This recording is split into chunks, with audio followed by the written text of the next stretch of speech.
శ్రీమాత్రే నమః. ఇవాల్టి రోజున సౌందర్యలహరి శ్లోకం చదువుకోబోతున్నాం.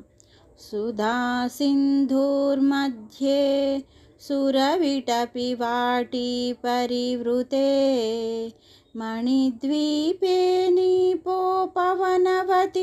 చింతామణి గృహే శివాకారే మంచే పరమశివ పర్యంక నిలయాం భజంతి త్వాం ధన్యాహు కతిచన చిదానందలహరీం.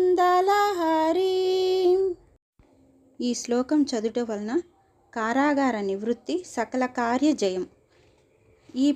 ఈ శ్లోకాన్ని 12 రోజులు ఎర్రని పూలతో పూజించి శ్లోకాన్ని రోజుకు 12 సార్లు జపించాలి.